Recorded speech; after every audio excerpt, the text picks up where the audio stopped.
प्रधानमंत्री मोदी ने मुस्लिम आरक्षण का एक ऐसा मुद्दा उठाया है जो चुनावों के सारे समीकरण बदल सकता है।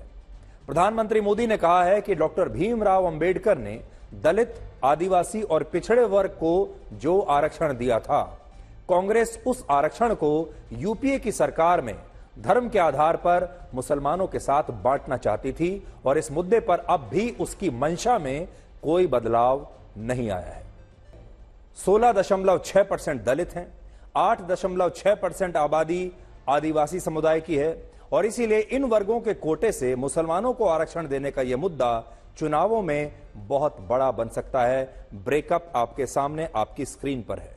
कुल मिलाकर यह आबादी हो जाती है 77.2% की। हालांकि यहां आपके मन में यह सवाल जरूर होगा कि यूपीए की सरकार में इन वर्गों के कोटे से मुसलमानों को आरक्षण देने की बात कितनी सही है, कितनी सच है। तो आज इसका भी एक फैक्ट चेक हम आपके सामने करेंगे कि क्या वाकई कांग्रेस यही चाहती थी और आज भी क्या उसके विचार यही हैं। कांग्रेस के इस साल के घोषणा पत्र में यानी 2024 के घोषणा पत्र में यह कहीं नहीं लिखा है कि वो मुसलमानों को या अल्पसंख्यकों को सरकारी नौकरियों और शिक्षा में अलग से आरक्षण देगी। कांग्रेस लिखती है कि वो ये सुनिश्चित करेगी कि भारत के अल्पसंख्यकों को नौकरी, शिक्षा और बाकी के क्षेत्रों में उचित हिस्सेदारी मिले, लेकिन वो कहीं भी अपने मैनिफेस्टो में यह नहीं लिखती कि वो अल्पसंख्यक वर्ग को या मुसलमानों को आरक्षण ही देगी। और इसीलिए कांग्रेस अभी बार बार यह बात कह रही है कि उसने अल्पसंख्यकों या मुसलमानों को आरक्षण देने का कोई वादा नहीं किया है और यह बात कुछ हद तक सही भी है।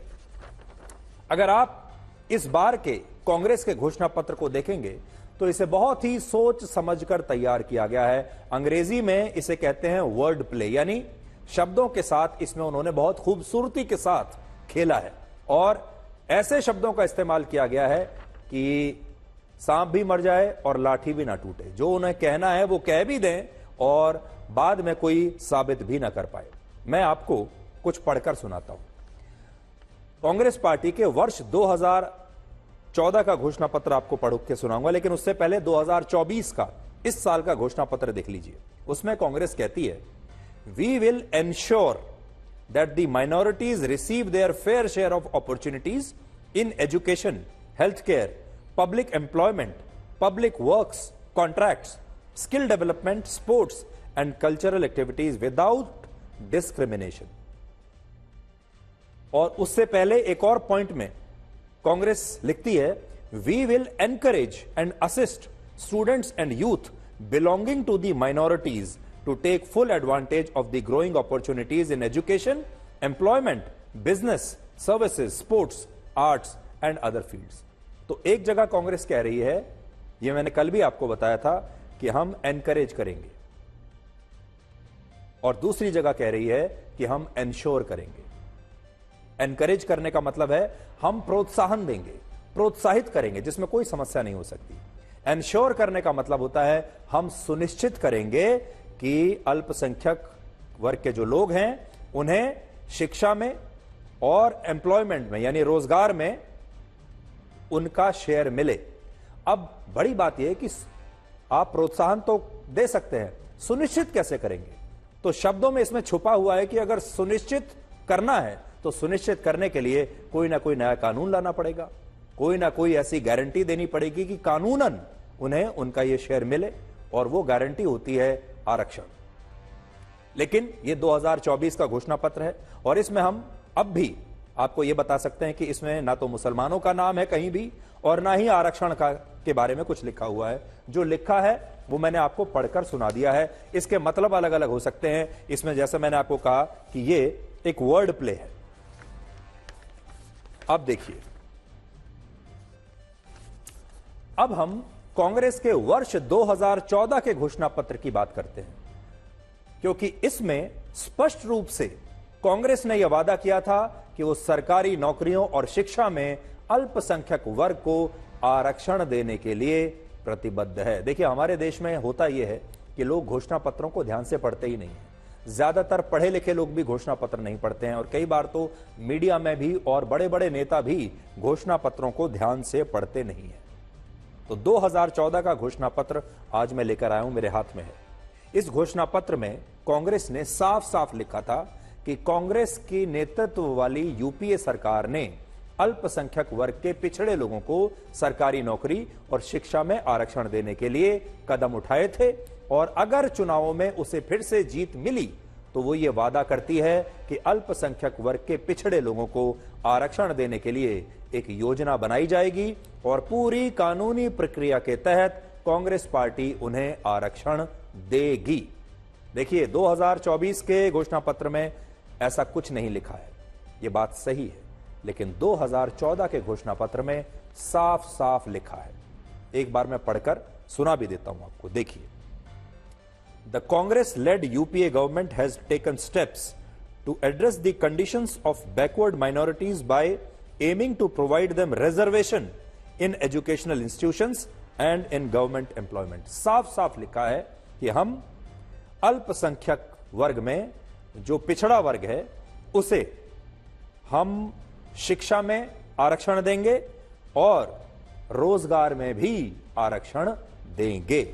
फिर आगे लिखा है, We will pursue this matter closely in court and ensure that the policy is implemented through proper legislation। कल हमने आपको बताया था कि 2004 से 2014 तक 10 वर्ष में यूपीए की सरकार ने कम से कम 5 बार यह कोशिश की कि मुसलमानों को सरकारी नौकरियों में आरक्षण मिल जाए, लेकिन हर बार ये कानूनी पेचीदगियों की वजह से ये कानून बन नहीं पाया और हर बार अदालतों ने इस पूरी स्कीम को रोक दिया, इस योजना को उन्होंने लागू होने से रोक दिया। हर बार कोई ना कोई कानूनी अड़चन आ जाया करती थी, इसलिए कांग्रेस की सरकार, यूपी की सरकार यह नहीं कर पाई।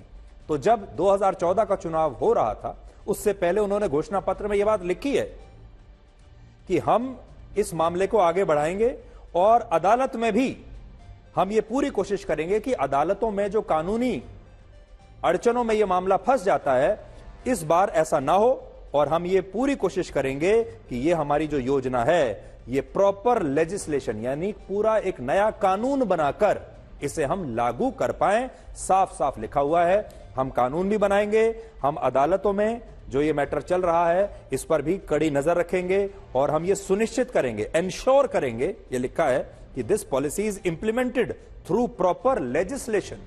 लेजिस्लेशन का मतलब है कि कानून बनाकर हम इसे लागू करेंगे। लेकिन 2014 में उन्होंने यह वादा किया, 2024 में वे भूल गए और इस बार जो उन्होंने वादा किया है, वादा तो लगभग वैसा ही है लेकिन शब्दों का प्रयोग अलग तरीके से किया है। इससे यह बात साबित होती है कि कांग्रेस यूपीए की सरकार में अल्पसंख्यकों को आरक्षण देना चाहती थी और जरूर चाहती थी, और आज वो अपने मौजूदा घोषणा पत्र की भाषा को बदलकर इससे मुकर नहीं सकती। 10 साल पुरानी बात है ये। सच्चाई है कि वर्ष 2014 में कांग्रेस ने सच कहा था, डॉक्टर मनमोहन सिंह ने यह बयान दिया। हमारे देश में आरक्षण की व्यवस्था इसलिए आई थी क्योंकि संविधान सभा हिंदू धर्म में निम्न और पिछड़ी जातियों के साथ होने वाले भेदभाव को खत्म करना चाहती थी। जैसा आप जानते हैं, हिंदू धर्म जो है, हिंदू समुदाय अलग अलग जातियों में बटा हुआ है और उसमें जो पिछड़ी जातियों के साथ भेदभाव होता है उसे खत्म करने के लिए आरक्षण की व्यवस्था की गई थी। और उस समय यह सोचा गया कि अगर इन जातियों को सरकारी नौकरियों और शिक्षा में आरक्षण मिल गया तो इनके साथ भेदभाव कम हो जाएगा और फिर बंद हो जाएगा। लेकिन बाद में हमारे देश की राजनीतिक पार्टियों ने इस आरक्षण को मुस्लिम तुष्टीकरण का भी हथियार बना लिया और मुसलमानों में पिछड़े लोगों का एक अलग वर्ग बनाकर उन्हें आरक्षण देने की कोशिश हुई। जबकि सच्चाई यह है कि इस्लाम धर्म और ईसाई धर्म में जाति व्यवस्था है ही नहीं, और क्योंकि इन धर्मों में जातियां नहीं हैं और जातियों के आधार पर होने वाला भेदभाव भी नहीं है, इसलिए आरक्षण का सिद्धांत इन धर्मों के लिए लागू होता ही नहीं है। लेकिन फिर भी विपक्षी पार्टियां और खासकर कांग्रेस मुसलमानों को आरक्षण देने का वादा आज से नहीं, बहुत पहले से करती आई हैं और वो ये कहती हैं कि आरक्षण से ही सरकारी नौकरियों और शिक्षा में मुसलमानों को उचित हिस्सेदारी मिल सकती है, जबकि यह बात पूरी तरह से गलत है। उदाहरण के लिए वर्ष 2006 में सच्चर कमेटी ने अपनी रिपोर्ट में बताया था कि देश में यूपीएससी की परीक्षा पास करने वाले सिर्फ 3% उम्मीदवार मुसलमान थे, जबकि देश में उनकी आबादी 14% से ज्यादा थी। और यह बात सही भी है। कांग्रेस की सरकारों में 2 से 3% मुस्लिम छात्र ही यूपीएससी की परीक्षाओं में पास हुआ करते थे। जैसे मैं कुछ आंकड़े आपके सामने रखता हूं। वर्ष 2010 में सिर्फ 21 मुसलमान यूपीएससी की परीक्षा में पास हुए।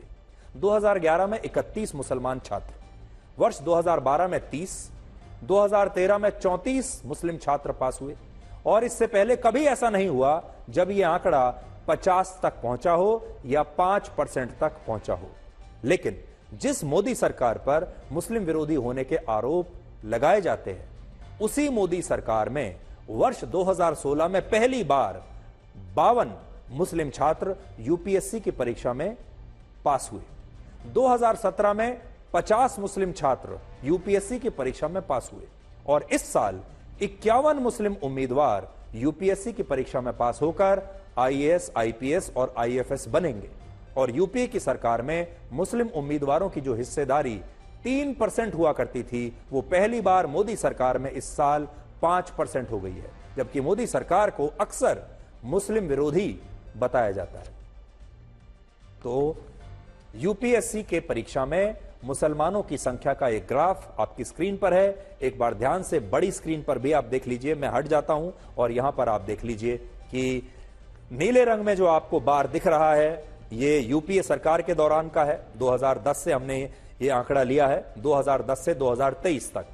नीले रंग में जो आपको दिख रहा है, ये यूपीए सरकार के दौरान है, जब 3% या 2.8, 2.4% मुस्लिम उम्मीदवार यूपीएससी परीक्षा में पास होते थे। और जब से मोदी सरकार आई है, यह आंकड़ा 5% के पार चला गया है। आप यहां पर देख सकते हैं। इन आंकड़ों से यह पता चलता है कि जो नेता सरकारी नौकरियों में मुसलमानों की हिस्सेदारी बढ़ाने के लिए आरक्षण को ही एकमात्र विकल्प मानते हैं, यह दलील सही नहीं है और उनके बयान भी सही नहीं है। ये जितने मुसलमान इस बार पास हुए हैं, 51 मुस्लिम छात्र इस बार यूपीएससी की परीक्षा में पास हुए हैं, ये सारे छात्र बिना आरक्षण के पास हुए हैं, अपनी काबिलियत पर पास हुए हैं, अपने टैलेंट पर पास हुए हैं, अपने परिश्रम पर पास हुए। और हम इन सब मुस्लिम छात्रों को बधाई देना चाहते हैं। और हमारे जो मुस्लिम दर्शक हैं, हमारे जो मुस्लिम परिवार इस समय हमें देख रहे हैं इस देश के, उनसे भी ये कहना चाहते हैं कि आप अपने बच्चों को कैसा बनाना चाहेंगे? क्या आप अपने बच्चों को इन 51 उम्मीदवारों की तरह नहीं बनाना चाहेंगे? क्या आप नहीं चाहेंगे कि आपका बच्चा भी आईएएस बने, सिविल सर्विसेज की परीक्षा पास करे, आईआईटी में जाए, आईआईएम में जाए, बड़ा होकर इंजीनियर बने, डॉक्टर बने? आप क्या ये नहीं चाहेंगे? और क्या इसके लिए सिर्फ आरक्षण ही जरूरी है? ये सारे बच्चे बिना आरक्षण के पास हुए। कांग्रेस पार्टी का इस साल का मैनिफेस्टो लेकर आया हूं, जिसका नाम है न्याय पत्र। और इसमें क्या लिखा है वो आपको पढ़कर बता देता हूं। इसमें लिखा है, we will address the growing inequality of wealth and income through suitable changes in policies. यानी हम ऐसी नई योजनाएं बनाएंगे जिससे संपत्ति और आय में जो लोगों में अंतर आ रहा है उसे दूर किया जा सके, ऐसा उन्होंने लिखा है।